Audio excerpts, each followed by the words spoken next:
Compartimos pantalla. Vamos a... Y ahí estamos compartiendo la pantalla para que ustedes puedan ver mejor. La idea, siempre trato que los estudios vayan con una gráfica. Por eso no me gusta solamente hablar, sino que de alguna manera ustedes vayan viendo una gráfica, algún tipo de dispositivo, algunas diapositivas también, algunos videos cuando corresponde, y ir complementando. Eso requiere alta investigación, pero vale la pena, hermano, porque aclara mucho la mente y la idea.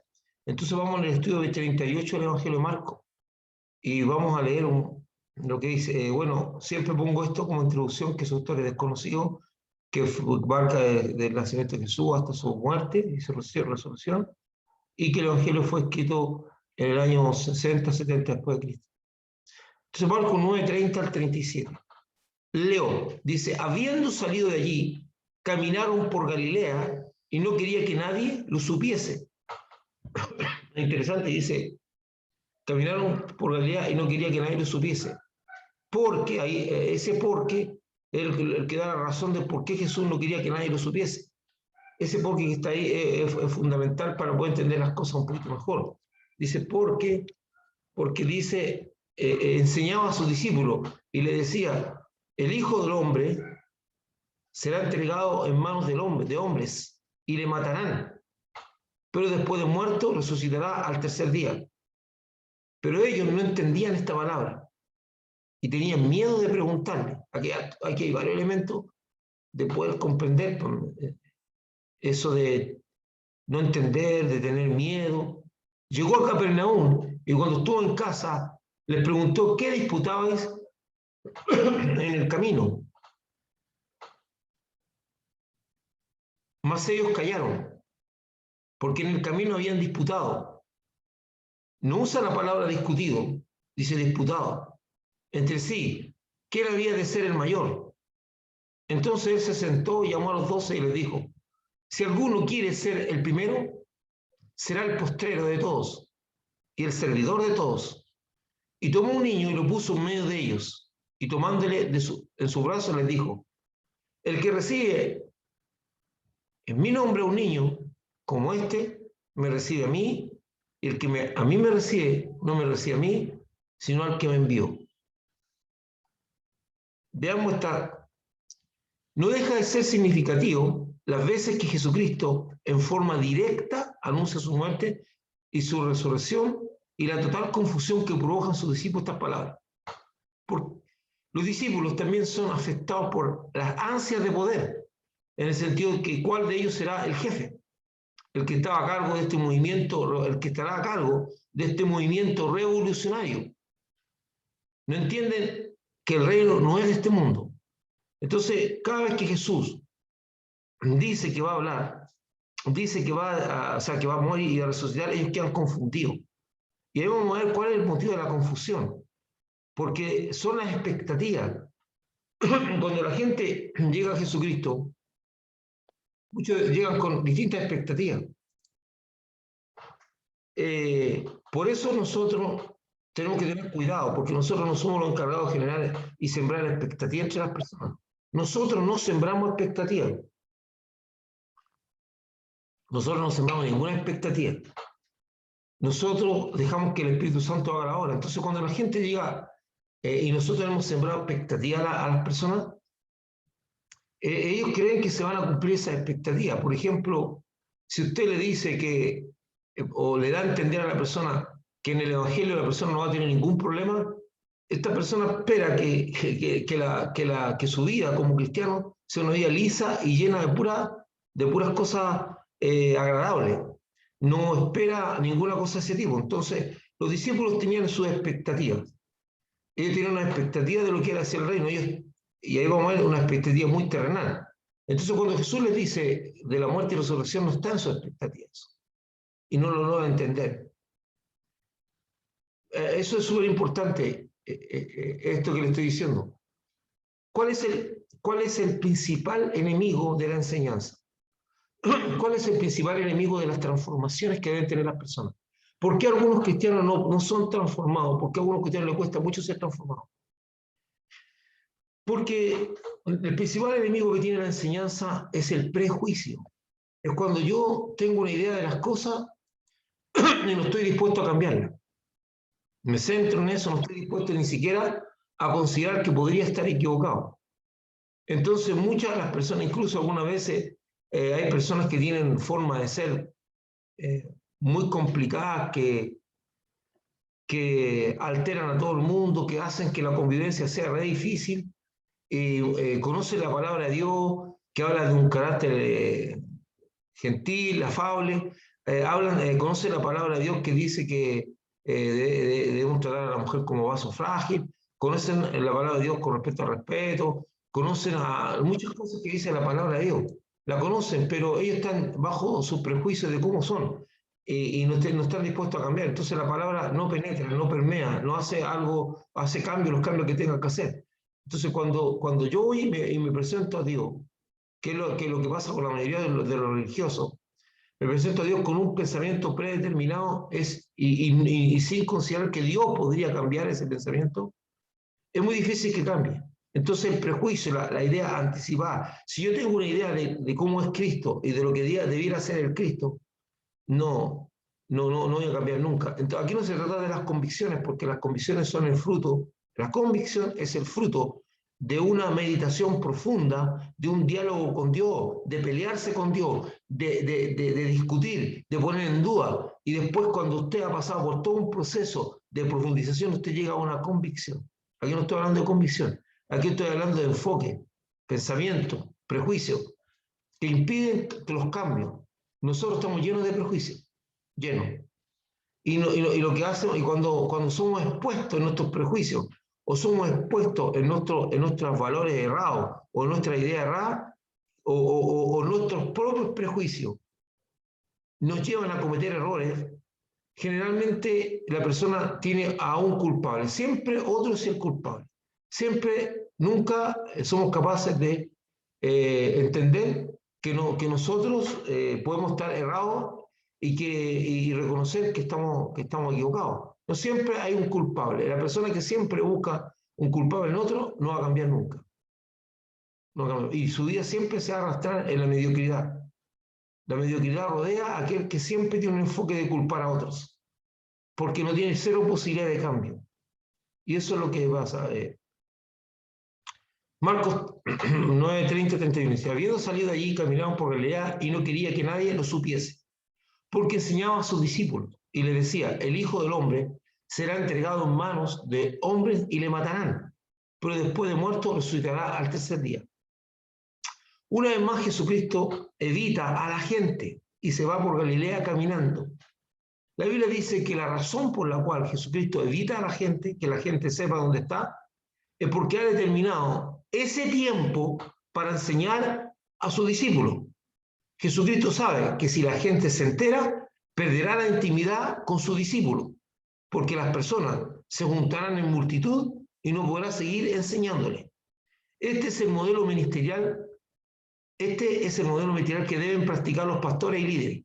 No descuidar a sus discípulos y líderes por dedicar todo el tiempo a reunir multitudes a ministrar.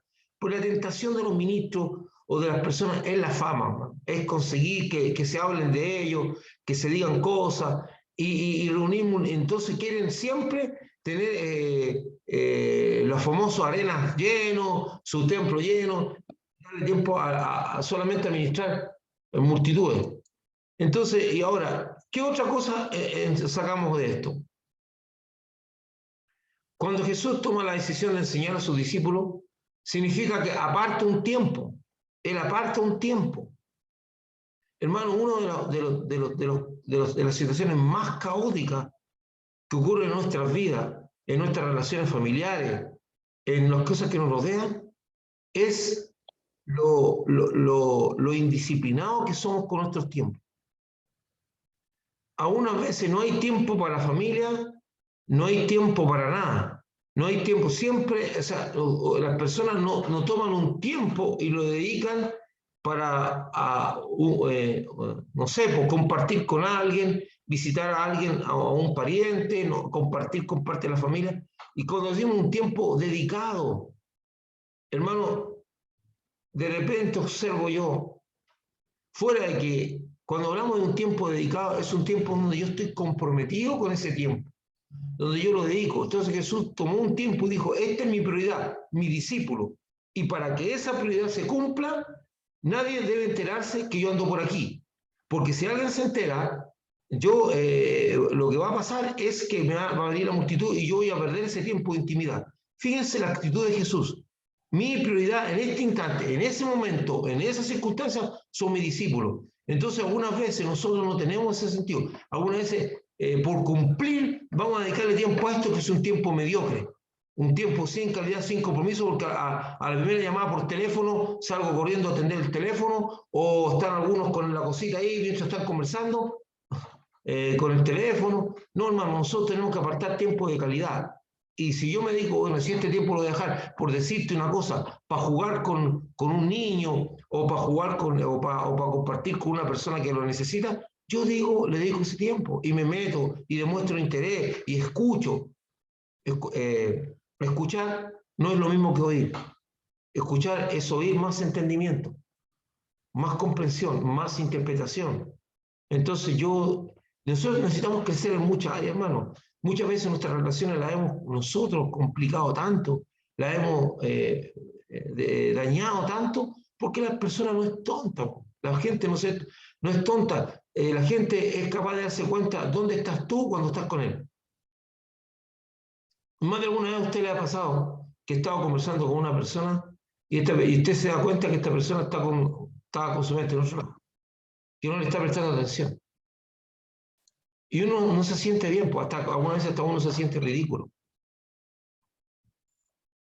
Yo creo que alguna vez, tal vez, alguna vez también habré hecho eso y me arrepiento.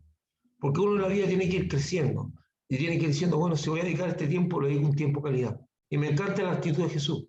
No es que Jesús anduviera escondiéndose de la gente. Este tiempo, yo ahora analizo esta situación, la gente donde sabe que yo estoy, parte corriendo a buscarme para evitar eso. Voy a que nadie se entere, cosa que este tiempo de intimidad se lo dedico a mis discípulos y es un tiempo de calidad, donde voy a prestarle atención, donde voy a responder sus preguntas y donde voy a enseñarle. Entonces, la razón por que Jesús está oyendo a la multitud es darle un tiempo de calidad. ¿Qué enseñanza sacamos de esto? Yo tengo una actitud así, donde cuando decido dedicarle el tiempo a una persona, mi primera prioridad es ese tiempo para una familia o para alguien. La escasez de tiempo dedicado a una relación, algunas veces de pareja, a una relación familiar, a una relación no sé, pues de abuelo con nieto, de padre con hijo o hija, no se da, no hay tiempo, la gente no prioriza. Y cuando trata de hacer, entonces la pregunta que yo me tengo que hacer es esa. ¿Debo yo cambiar mi actitud en esa área? Y aprendamos de Jesús. Me encanta porque dijo, esta prioridad es para ellos. Y nadie va a quitar el tiempo que le dedico a mis discípulos. Entonces, y a nivel ministerial, yo soy testigo ocular de la ambición que tienen algunos ministros de las multitudes, el placer que sienten de buscar multitudes y algunas veces tienen a su liderazgo descuidado, tienen a las personas porque no le dan tiempo. La visión que tienen los discípulos de Jesucristo es de un Mesías y no de un Salvador. ¿Qué diferencia existe entre un Mesías y un Salvador? Ellos tienen la idea popular y cultural de un Mesías, era lo que se transmitía en esa época. Vendrá un Mesías, un restaurador. El Mesías de un libertador, un restaurador del reino de Israel, que llevará a la nación a la gloria de Salomón. Eso era la cosa que imperaba en esos tiempos. Era la visión que se tenía de lo que esperaban las personas. Entonces, cuando ellos, con ese pensamiento metido en la cabeza, no podían visualizar ninguna otra cosa que Jesús fuera. Entonces, cuando Jesús le habla de su muerte y su resurrección, no cae en la cabeza. Porque la visión que ellos tienen de lo que va a ocurrir es una persona que va a restaurar y el reino de Israel y va a traer libertad. de sus opresores. Entonces viven pensando en eso.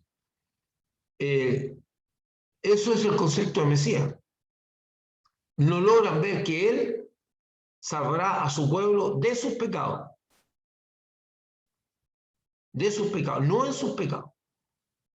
Dice, salvará a su pueblo de sus pecados. Hay gente que dice, salvará, Dios me ama en mis pecados. Sí, Dios le ama en cualquier situación, pero la idea es que usted vaya superando el pecado en su vida, lo vaya superando.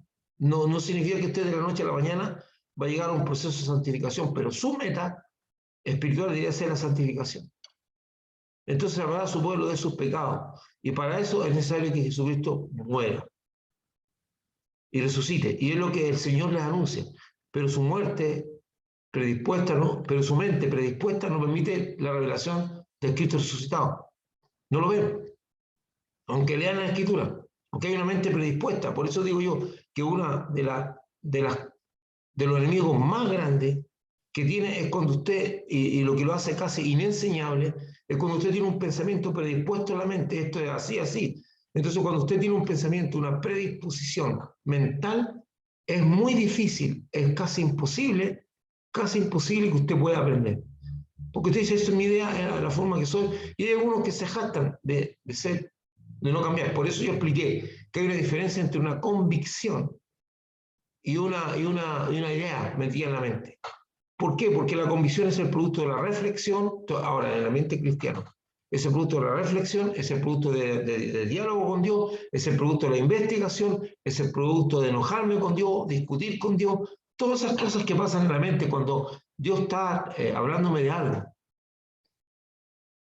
Por eso, muchos de los que estamos aquí, que fuimos formados en una teología tradicional, bautista, cerrada, muchas veces nos negamos a ciertas cosas que Dios quería enseñarnos y pasamos por caminos bien pedregosos para entender, porque nuestros pensamientos eran predeterminados. Por ejemplo, a muchos de ustedes, incluyendo a mí, nos costó mucho tener una experiencia con el Espíritu Santo, porque el entorno en el cual fuimos formados era muy prejuicioso hacia el Espíritu Santo. Nos decían muchas cosas y teníamos una teología muy cerrada y una cierta alergia a ciertos hermanos y a ciertas denominaciones que hablaban sobre el Espíritu Santo y había manifestaciones que para nosotros eran difíciles de comprender y extrañas. Entonces estábamos con una mente muy prejuiciada, una mente muy llena de pensamientos que impedían que Dios nos pudiera enseñar algo mayor. Eso no es en esa área, no. En otra. Entonces los discípulos tenían una idea de Mesías, un restaurador, un salvador, un restaurador, un libertador. Y Dios venía como Cristo. No era el Salvador, era el Cristo. El Cristo es un concepto diferente. Los israelitas no tienen el concepto de Cristo, de un Salvador. Ellos dicen, ¿de quién? Por eso, cuando Juan se enfrenta a los fariseos,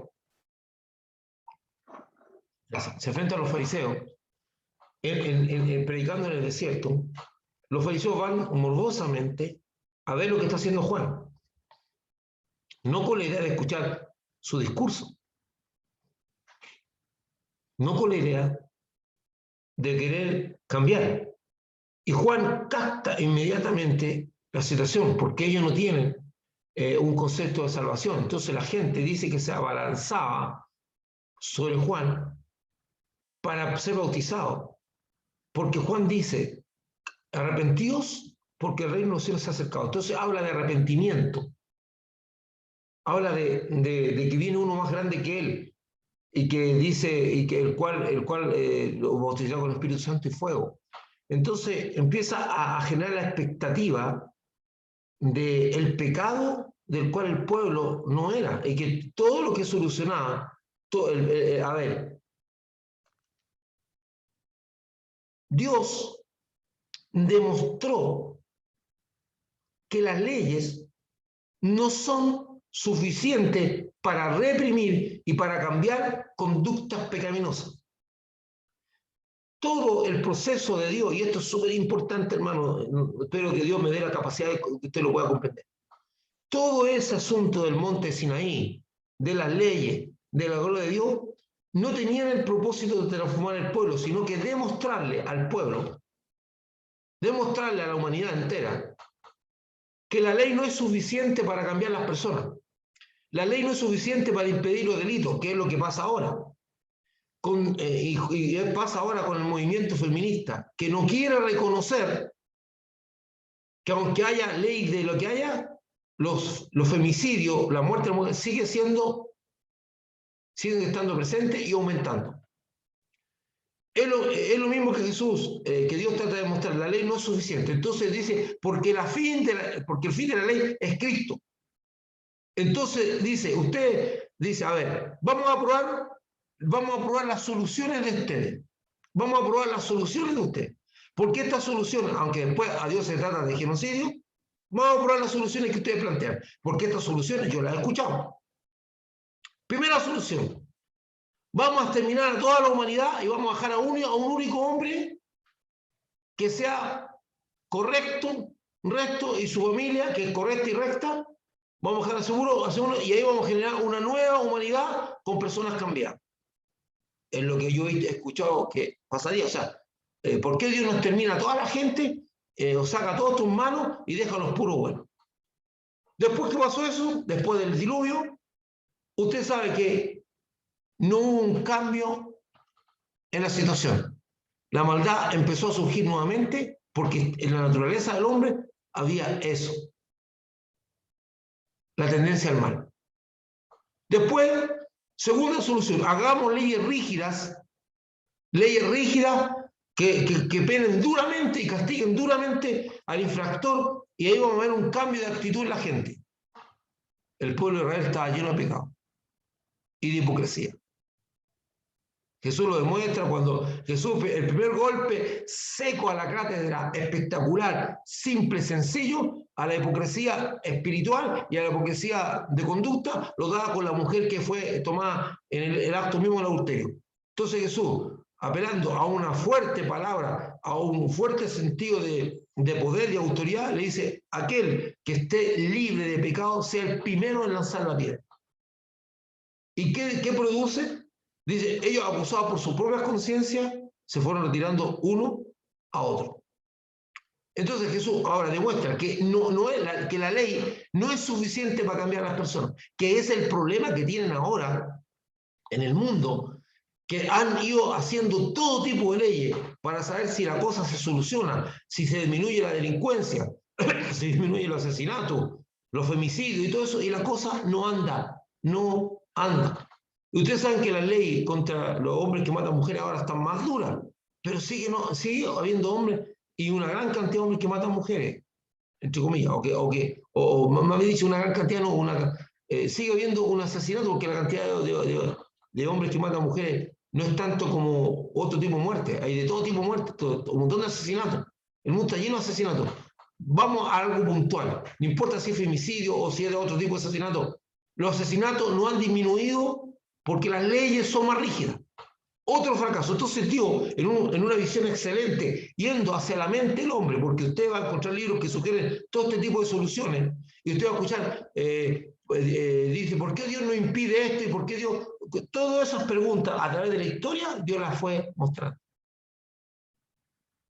Y llega a la conclusión. Entonces, ahora, Jesús dice, ustedes tienen una visión de libertador, lo que ustedes necesitan es un salvador. Alguien que los cambie de adentro. Alguien que los cambie de adentro.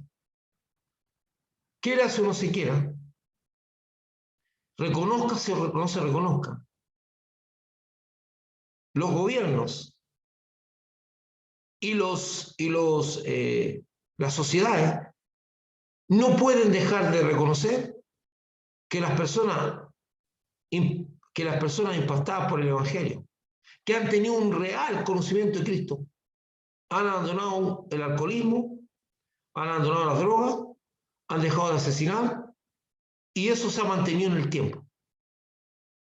Porque no ha sido un lado de caso. Entonces, y esto ha demostrado con una nube, millones de testigos, que han dejado a través de estos 2000 años una huella de transformación, hombres que están entregados al pecado y a la maldad, hombres que eran maltratadores de su familia, hombres que eran ladrones, y todo, cuando se encontraron con Cristo y tuvieron una real conversión, sus vidas fueron transformadas. Y hay una nube de testigos, y hay miles y millones de testimonios de esa realidad. Entonces Jesús les plantea, esto no es que ustedes necesitan una persona que lo libre de sus pecados, que ese es el problema real, el problema de fondo. Pero ellos no entendían esta palabra y tenían miedo de preguntarle. Aquí vienen varias cosas. ¿Por qué ¿por qué deberían tenerle miedo a Jesús?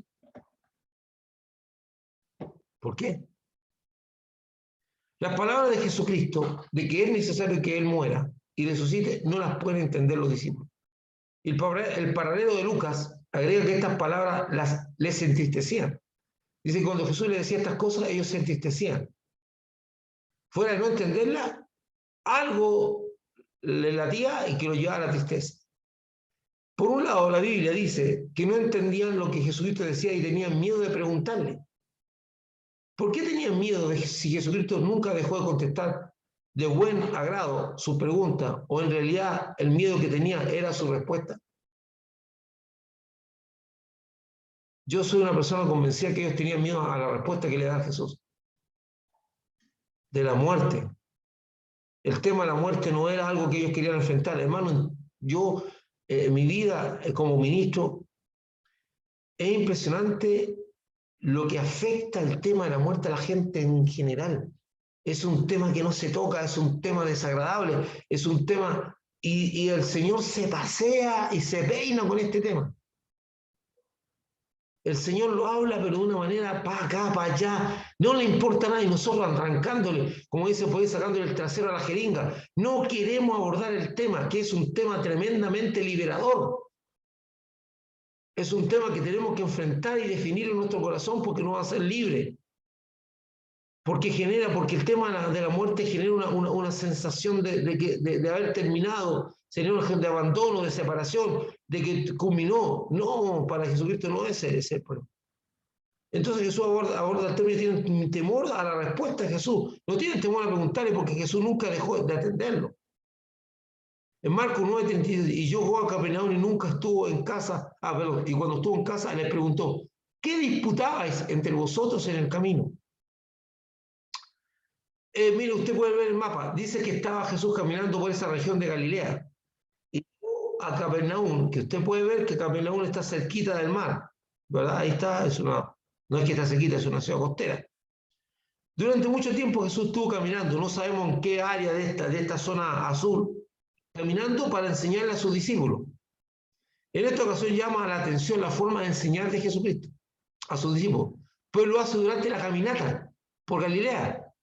En un momento en que él tal vez no les está enseñando, los escucha disputar y llegando a Capernaum les pregunta sobre qué disputan. Disputar es luchar, combatir, esto es de la RAE. Discutir con calor y vehemencia es un acaloramiento. Entonces parece que esa disputa haya sido bien acalorada y Jesús en algún momento los estaba escuchando, pero no estaba interviniendo. Ahora, qué interesante la forma en que Jesús enseña. Mire, en el mundo canutesco y de otro más, si la gente no tiene una buena sala, si no tiene las acomodaciones, los parlantes apropiados, no es el lugar apropiado para enseñar. Ay, Dios mío, me encanta Jesús. Se echa todo al bolsillo, hermano, si la enseñanza se puede dar en cualquier momento. La enseñanza es una cuestión de aplicar los momentos, a usar las circunstancias. Dice Jesús se fue caminando por Galilea y le iba enseñando. Tal vez de repente se sentaron ahí en una roquita o se sentaron en el suelo, compartieron un poquito más, pero durante la caminata, porque eso es lo que dice el texto, no lo inventé yo. Nosotros somos de la comodidad. Ahora, también tengo que decir que hay personas que necesitan, por grado de enfermedad, necesitan unas condiciones. A todo esto, ¿Usted se ha puesto a pensar en eso? En los lugares donde predicaba Jesús y ministraba, eran algunas veces cerros, montañas, lagos, playas, y allá llegaban los enfermos. Y el Señor le pone alto énfasis que los que llegaban allá eran con muletas y con todo ese tipo de cosas. ¿Y cómo era posible eso?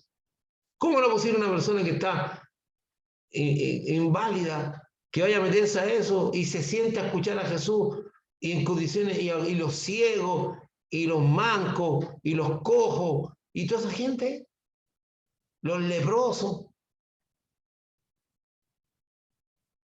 el verdadero necesitado, aquel que busca compasión, nada le va a pedir encontrar. Buscad y hallaréis, pedid y se os dará, llamad y se os abrirá. Nosotros somos una sociedad de la comodidad. Somos una sociedad de la falsa compasión, ¿verdad? Jesús no era de la falsa compasión.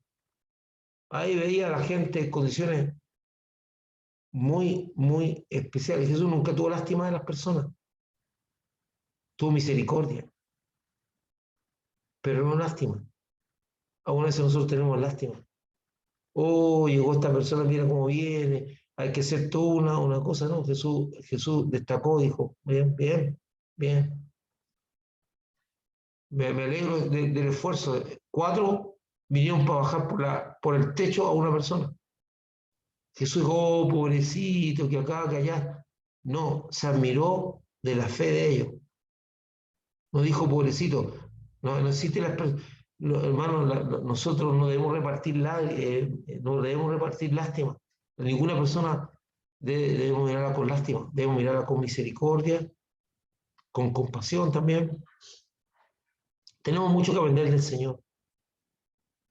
Marcos 9:34, mas ellos callaron porque en el camino habían disputado entre sí quién había de ser el mayor. Jesús, percibiendo los pensamientos de sus corazones, tomó a un niño y lo puso junto a sí. ¿Por qué puse el paralelo de Lucas? Porque dice, más ellos callaron, porque en el camino habían disputado entre sí quién había de ser el mayor. Entonces no dijeron, se quedaron callados. Nosotros podemos decir, si tú le preguntas a una persona, oye, ¿qué están conversando? No, nada. Usted dice, chuta, no sigo adelante porque si no tengo idea de lo que están hablando, veo que hay un problema, pero él me quiere contar. Pero ahí en Marco dice, percibiendo los pensamientos de sus corazones. Los discípulos no responden a la pregunta de Jesucristo, tal vez porque en su interior saben que la razón de la disputa no está basada en motivaciones correctas. Ellos no están disputando por motivaciones correctas.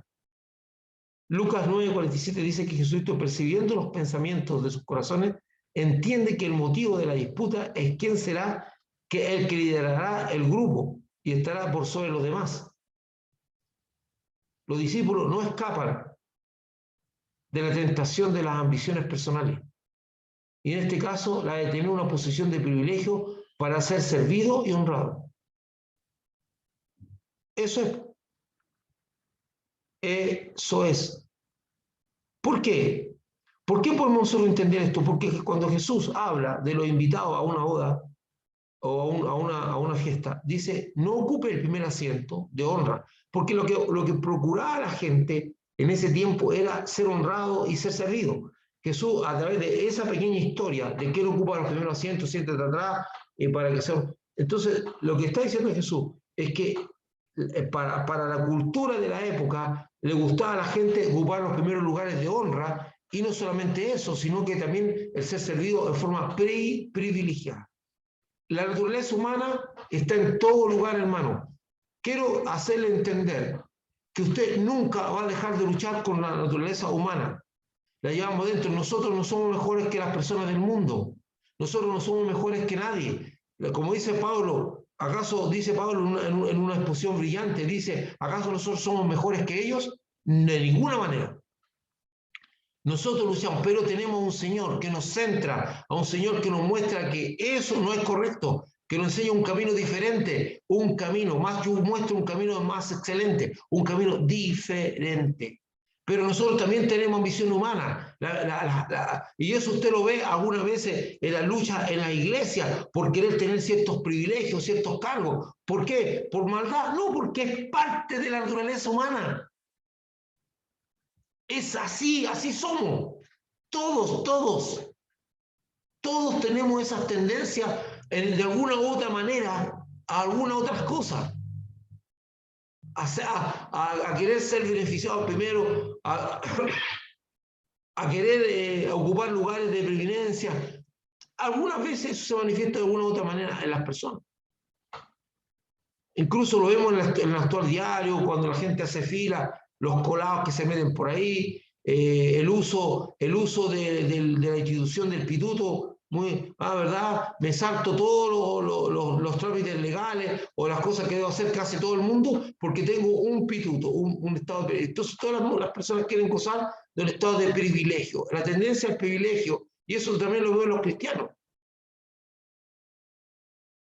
Yo tuve un problema con una persona, no un problema, porque a mí me cargan las cosas que son injustas, pero eso no siempre fue así. Entonces, en un momento, estoy en la fila de un banco y se acerca un hermano, como para que yo le haga un huequito. Entonces yo le dije, ¿usted estaba apurado, hermano? Entonces, yo le dejo mi puesto y yo me voy para atrás. Y lo dejé ahí y me fui para atrás, a ocupar el puesto de él.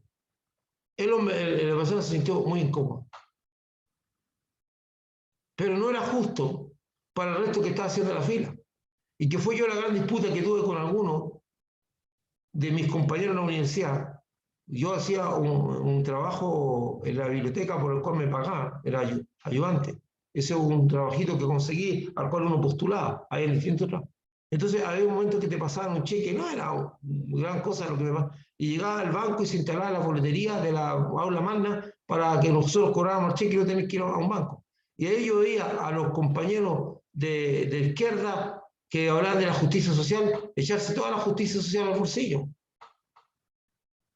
Se metían en las colas, hacían todo. Y ahí yo me enfrentaba con ellos, por la inconsecuencia. Entonces, ¿qué es lo que pasa de repente? Que nosotros tenemos tendencia humana que no podemos negar. Por eso el problema que ataca a Jesús lo ataca adentro. Lo que tenemos que resolver es lo que está dentro de nosotros. Lo que nos produce todas estas cosas es lo que está dentro de nosotros. Y hay algunos que hemos dicho, sí, Señor, necesito un cambio, cámbiame. Porque todo lo que hay dentro de mí necesita ser cambiado. Como dice el cántico. El problema está dentro. El problema no está afuera. No es que yo modelo conducta. Las conductas no se modelan. No es que yo le lavo el cerebro para conducta. No, señor. El problema de la naturaleza humana está aquí. A una sociedad idílica, utópica, que se ha querido formar, donde dice vamos a dictar ley de igualdad y todo eso, han fracasado porque no cuentan con el factor humano. En una sociedad de tipo socialista, donde vamos a juntar el beneficio de todo lo que, del trabajo de todos y lo vamos a repartir bien, se espera que todos le pongan empeño, que todos trabajen, y ahí empieza el problema de las sociedades de ese tipo, en que no va a faltar el patudo que no va a querer trabajar y va a vivir a costa de lo otro. Y esa es la realidad, porque la naturaleza humana es así. Por eso, nosotros sabemos que el momento de la verdadera justicia es cuando venga el Señor y establezca su reino completamente. Ninguno de nosotros es mejor que la gente del mundo, ni somos mejores que los demás. Ninguno de nosotros. Todos nosotros estamos sujetos a las mismas tentaciones, a los mismos problemas. Solamente contamos con el poder del Espíritu Santo, contamos con el camino que nos señaló el Señor Jesucristo, para no justificar eso como bueno, y sabemos que no queremos eso en nuestra vida, y eso nos permite algunas veces no tomar esos caminos y vencer la tentación. Aquí tenemos a los apóstoles, sujetos a ambiciones personales, donde están disputando porque quieren saber quién es el que va a estar al frente del grupo. ¿Por qué? ¿Cuál es la idea de estar al frente? De ser una persona que tenga porciones de privilegio, ser servido y honrado. Marcos 9:35 dice, entonces él se sentó y llamó a los 12 y les dijo, si alguno quiere ser el primero, será el portero de todo y el servidor de todo. Y aquí Jesucristo rompe con los prejuicios y con los pensamientos. Le está diciendo algo que no les cae en la cabeza y que hasta el día de hoy en el liderazgo cristiano les cuesta entender. Que nosotros los que estamos en preeminencia estamos para servir, para ser ejemplo, para hacer una forma en que las personas puedan ver en nosotros una manera de servir, es ser los primeros en estar dispuestos a servir, ser los primeros en limpiar baños, ser los primeros en arreglar mesas, ser los primeros en eso. Pero hay algunos que no entienden porque buscan lugares de privilegio, la visión humana. Entonces, aquí veamos lo que dice. Jesucristo llama a los 12 porque lo que tiene que decir será trascendente, pero también definidor de quién es quién. Porque les muestra que en el reino de los cielos el verdadero liderazgo se define por una profunda humildad, será el postero, dice eso, y una profunda capacidad de negarse a sí mismo y de servir sin discriminación, servidor de todos. Porque yo también lo he visto, por eso el hermano Santiago ataca eso duramente, de que algunas veces los líderes de nuestra iglesia están dispuestos a servir cuando llega el ministro del gobierno o llega una autoridad secular y esas personas corren a atenderlo. Lo hacen pasar a su oficina, bien preparadita, ellos mismos algunas veces, ellos mismos les sirven el café. Oh, eso yo lo he visto. A mí no me lo están contando. Pero cuando llega un hermano humilde a la oficina, nadie corre a servir el café. Ellos no van a correr a servir el café. Entonces, por eso dice, será el servidor de todos, sin discriminación. Es totalmente contrario a la lógica humana, donde los líderes del mundo y de muchas congregaciones se sirven del pueblo y de las congregaciones. En el caso de la iglesia hay muchos falsos líderes que su única motivación es el poder y el dinero y nunca han servido a nadie. Esa es una realidad visible también. Pero Jesús dice, vengan para acá, siéntense. Si alguno de ustedes quiere ser el primero, entiende que aquí, en el reino, las cosas no son, los valores del reino no son como los valores del mundo. Aquí el que ocupa el lugar de preeminencia es aquel que sirve a todos, a diferencia del mundo, que aquel que ocupa el lugar de preeminencia es aquel que es servido por todos, atendido por todos, o que cuenta con ciertas capacidades que se valoran. Y eso es un problema de las sociedades. Por eso las sociedades igualitarias no van a poder ser, porque siempre va a haber uno que escondido va a estar robando o va a estar mintiendo o va a estar generando, que es lo que pasa en los países de la órbita socialista o los países islámicos, donde la gente donde unos pocos se privilegian, y en nuestra sociedad eso es evidente, no solamente de países de la órbita socialista, en nuestra sociedad eso es evidente, está claro. Nosotros no lo escondemos porque somos una sociedad tremendamente imperfecta. De hecho, algunas veces la gente te trata como te ve, y si estás pasando malas circunstancias, te está yendo bien y no puedes tener una mejor ropa o no puedes tener algo, te miran con desprecio. De repente la ambición humana tiene suficiente, ha juntado suficiente y quieren más, habiendo gente que tiene necesidad, pero no eres capaz de compartir. Porque el asunto, la diferencia que hay entre los sistemas políticos y el Señor Jesucristo es algo muy simple. Los sistemas políticos y las sociedades políticas ponen la responsabilidad del bienestar humano en el gobierno. Y en el caso de Jesucristo nos ponen en cada uno de nosotros. Dice, el que tiene 2 mantas, dele a uno. Si tú ves a tu hermano necesitado y lo manda, y dice Santiago, y lo manda así, con una palmadita en la espalda, y no le das para que se provea, entonces, a diferencia de de los gobiernos, de las sociedades actuales, donde la responsabilidad del bienestar de tu prójimo está sobre los gobiernos, que algunas veces son incapaces de hacerlo, en el caso nuestro, la responsabilidad se le pone en mí, y por eso yo debo estar constantemente siendo alentado por Dios. Cuando Dios te dice, mira, y te habla en tu mente, en tu corazón, en tu cama, en tu sueño, mira, hay una persona que está pasando la mal, llévale esto.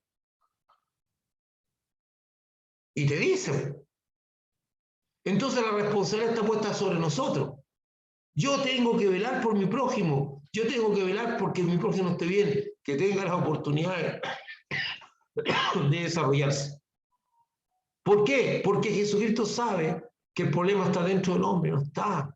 Entonces vamos a tratar de seguir vendiéndole pomada a la gente de sociedades perfectas. No existen sociedades perfectas, porque el factor humano es determinante y ese factor humano también nos ha afectado a nosotros como iglesia. No existen congregaciones perfectas y en el caso de nuestra iglesia es peor. ¿Por qué es peor? Porque usted no puede impedirle a ninguna persona que llegue a sentarse. Y puede ser el cretino, el ladrón, el estafador más grande, y usted puede saberlo, o alguien de la iglesia puede saberlo, pero usted no le puede impedir que se integre, que esté ahí, que escuche. A lo mejor que no sea parte de la congregación misma, pero va a estar ahí. Y vamos a estar con el peligro latente, permanente, de que si alguna vez pida a una persona volando bajo, lo estafen. Si esa es la realidad. ¿Por qué? Porque es la realidad humana. O sea, es la realidad en el mundo. La gente, hay una naturaleza humana. Y de pronto tú te encuentras con personas que han llevado una vida, toda una vida correcta, una vida bien dentro de los parámetros sociales, y de repente salen con algo y dicen, ¿qué le pasó a este hombre? La naturaleza humana. Y es lo que apunta Jesús. Jesús es el único que puede transformar la naturaleza humana. Jesús es el único que puede transformar al ser interiormente. Y aún así, transformándolo, el Señor nos advierte la lucha interior que vamos a tener de las dos naturalezas. Nos advierte. Y Pablo hace un ejercicio excelente. Dice, andad en el espíritu y no satisfagáis los deseos de la carne. Y Pablo habla una lucha. Hermanos, debemos aprender de todo eso para entender que somos personas débiles, que dependemos del Señor y nuestra fortaleza está en Cristo. Ahí está nuestra fortaleza, porque separados de Él, nada podemos hacer. Entonces, eso es lo que tenemos que... Y por eso también, ahora, a partir de eso, viene el siguiente pensamiento. ¿Quién es usted? ¿Quién soy yo?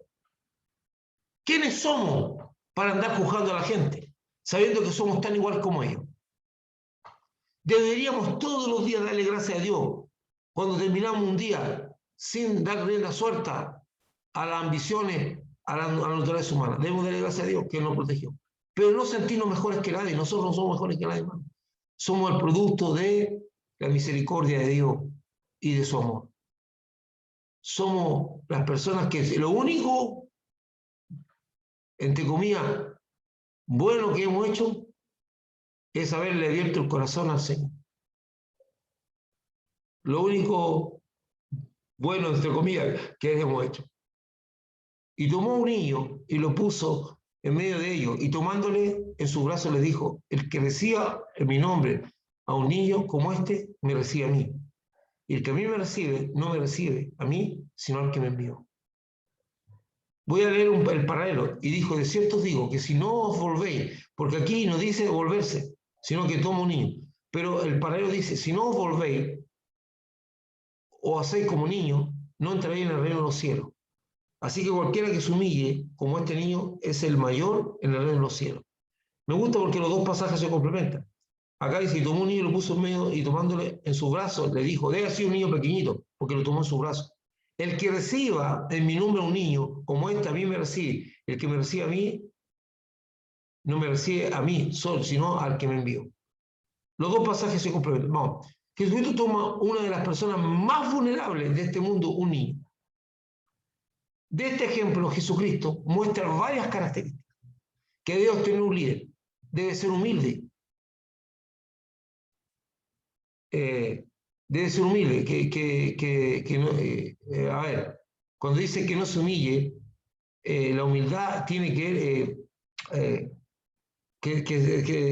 que no sea una persona con una falsa humildad, sino que humilde, de un carácter de estar ahí reconociendo que es una persona vulnerable. El líder se debe volver como un niño pequeño. Es en general inocente y dependiente. Un niño pequeño es inocente y dependiente.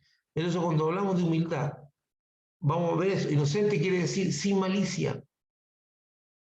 Y dependiente quiere decir que está bajo la absoluta dirección de Dios. El Señor dice que el que no es como un niño, dice que el que es como un niño es el mayor, alguien que está al frente, guiando y siendo referente. ¿Y como niño qué? Es lo que dije, en la humildad y en la dependencia. Humilde, sin malicia, inocente, una persona que no anda viendo maldad y haciendo maldad, esa es la humildad, esa es la inocencia. No, dice que está al frente para guiarnos. Aquí, cuando hablamos de liderazgo, hablamos de una persona que es referente, de una persona que se muestra como una persona a imitar. Por eso los líderes, todos, y la mayoría de ustedes han sido líderes, tienen una tremenda responsabilidad, porque muchas personas no van a leer ni van a escuchar nuestras palabras, van a ver nuestra conducta y la van a imitar. Porque somos referentes, le guste a usted o no le guste. Jesucristo siempre fue referente, Él es nuestro referente. Entonces, usted tampoco tiene que tener la carga de la perfección, usted no es perfecto. Entonces, ¿cómo solucionamos nuestras perfecciones? ¿Cómo evitamos que nuestras imperfecciones sean copiadas por aquellos que nos ven? Una manera muy simple y sencilla, pero que algunas veces requiere de profunda humildad y requiere de profunda. Es, cuando nos equivocamos, pedir perdón delante de las personas que nos están viendo. Cosas que se den cuenta que ese es el camino, que no somos perfectos, pero que somos corregibles. Eso también deben aprenderlo ellos. Pero algunas veces hay liderazgo que quiere que el pedir perdón lo hace menos líder y que lo disminuye ante la gente. Eso es un problema de autoestima, eso es una tontera, porque cuando usted pide perdón no significa que usted es menos, porque aquel que lo puso en el liderazgo es Dios, y Dios es el único que lo puede sacar. Y pedir perdón no es algo. Entonces, para quitarnos de encima la carga de la perfección está el pedir perdón ante nuestras equivocaciones. Pero cuando nosotros no pedimos perdón y la gente ve que hicimos algo malo, ellos van a creer que esa es la forma en que también deben conducirse. Por eso yo no tengo que ser perfecto, yo no voy a echarme la carga de ser perfecto, soy una persona llena de defectos y llena de cosas. No me he hecho, hace mucho tiempo que no me he hecho la carga de la perfección, porque no voy a ser perfecto en el sentido humano. Porque la Biblia, Pablo dice, vosotros también los que sois perfectos, pero está hablando en otro sentido. Entonces, la idea es, no me he hecho esa carga, pero también tengo la capacidad de decir, ¿sabes qué? Me equivoqué, estaba errado. ¿Cuesta? Algunas veces afecta al ego. Nos añade otra información importantísima, y es que aquel que no recibe como un niño no puede entrar en el reino de los cielos, lo cual se añade a la condición de nacer del agua y del espíritu, que Jesucristo le dice a Nicodemo como condición de entrar al reino. Entonces aquí se nos aporta otra información. Para entrar al reino de los cielos hay que ser como un niño. Hay que volverse un niño. Veamos. De cierto digo, que si no os volvéis o hacéis como niños, no entraréis en el reino de los cielos. Y a Nicodemo le dice, si no naces del agua y del espíritu, no entrarás. Y a Nicodemo le dice, aquel que no nace nuevo no puede ver. Yo a otra vez le hablé la diferencia entre ver el reino y entrar en el reino.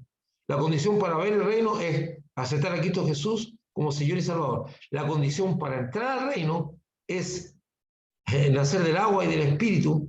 Y aquí dice, de cierto digo que si no os volvéis o hacéis como niños, no entraréis en el reino. ¿Sí?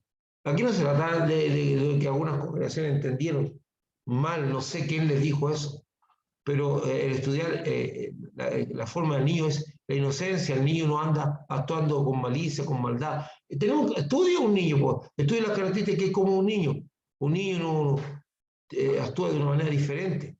Entonces, algunas congregaciones que entendieron que había que andar haciendo juegos de niños, jugando con las manitos, y eso en la historia está. Esto de los grandes chascos del mal entendimiento que tiene la gente.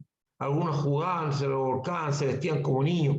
Eso no es devolverse como niños, no está hablando de asumir una condición física que no tenemos. Usted y yo somos personas adultas, no tenemos las características de un niño, ni tenemos el cuerpo de un niño, ni tenemos la mente de un niño. Lo que el Señor está diciendo es el actuar, la forma de proceder que tiene un niño, que no es carente de malicia, que es inocente, que no anda, que actúa con humildad, que si tú lo confrontas es débil, es dependiente. Y dice, nosotros tenemos que hacernos dependientes del Señor. Bueno, no puede entrar al reino de los cielos, lo cual añade la condición del agua del Espíritu, ¿verdad? La última característica que debe tener un líder es recibir a los enviados de Dios, sin considerar su condición de carecer de grandes capacidades personales e intelectuales, sino solo la veracidad bíblica del mensaje que trae. Y al recibirlo a Él, recibimos a Jesucristo, y al recibir a Jesucristo, recibimos a Dios. Entonces dice, el que recibe, el que a mí me recibe. Y recibir no es solamente el concepto de aceptar. Dice, que a todos los que lo recibieron, a los que creen en su nombre, Dios puede ser hechos hijos de Dios. Entonces aquí nos trae algo súper interesante. Muchas veces, y esto lo he visto también en la iglesia, nosotros no nos sentamos y no disponemos a escuchar a una persona si no cumple con nuestros estándares. ¿Y cuáles son nuestros estándares? Nosotros tenemos, es como creemos que se debe vestir un siervo de Dios, creemos cómo debe hablar un siervo de Dios, los niveles de intelectualidad que debe tener un siervo de Dios, o los estudios que debe tener, o las capacidades que debe tener, todo eso.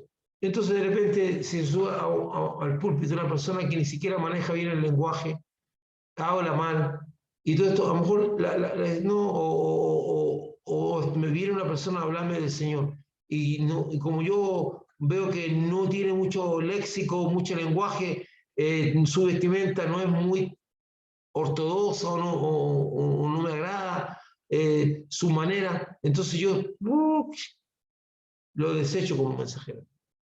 Ese es el gran problema. Entonces dice, cuando habla de recibir, ahora el único patrón que me pueda hacer descartar a una persona es lo que dice ahí, la veracidad bíblica. Si yo veo que él está hablando puras cosas contra la palabra de Dios, no tengo nada más que decir, a mí no me importa si está bien vestido, si está mal vestido, chao nomás. Pero nosotros tenemos ciertos modelos mentales, modelos aquí metidos en la mente, de cómo creemos que debe ser un hombre que predica la palabra de Dios, una persona que está al frente, y desechamos a toda persona, aún ese que no cumple con esos estándares. Entonces, cuando dice aquel que me recibe a mí, ¿y cómo yo sé quién es Cristo? Dice aquí, yo estoy a la puerta y llamo. Está golpeando la puerta. El que abre la puerta, entraré a él, será con él conmigo. Está diciendo que hay una comunión. Entonces, con los años de vida que tengo ya cerca de los 60, he visto cosas y he conocido personas que me han dejado pensando mucho, o muchas veces en los pasillos, algunas veces muy mal vestidos, personas que están pasando condiciones, circunstancias difíciles, adversas.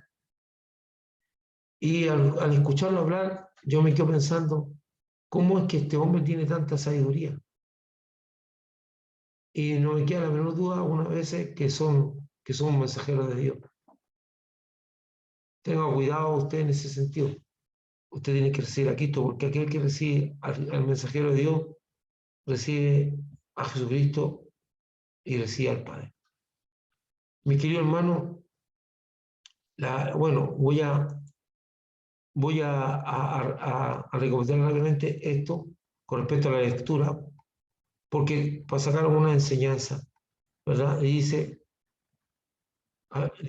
habiendo salido, caminaron porque no querían que nadie lo supiese. La primera cosa es que usted deje tiempos, aparte tiempos de calidad para sus relaciones, aparte tiempo y que nada lo saque de esos tiempos. Aparte tiempo y ese tiempo que le diga, dedíqueselo. Nada que de repente una llamada por teléfono y se terminó el tema. No, usted así como usted puede esperar, otros también podrán esperar.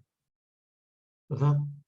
Entonces, lo otro es, con respecto a eso, deje los prejuicios mentales para abra su mente totalmente cuando diga que recibe una enseñanza de Dios, porque a lo mejor Dios lo puede sorprender con algo. Acuérdense siempre que la lucha contra sus ambiciones personales y humanas siempre estarán presentes. Usted tiene una humanidad que no se la va a poder sacar nunca de encima y va a tener siempre la tentación a la preeminencia, a ser honrado o a hacer cosas que no corresponden. Para eso tiene usted al Señor, hasta ahí. O sea, usted no se va a despojar de la naturaleza humana y usted ni yo somos mejores que ninguna persona. No somos mejores que nadie. Estamos sujetos a lo mismo que están sujetos a las otras personas, ¿verdad? Y abrir nuestro corazón para ser como un niño, actuar como un niño con la inocencia. Mi querido hermano, le doy gracias al Señor por este tiempo que hemos logrado compartir juntos. No sé si habrá alguna pregunta.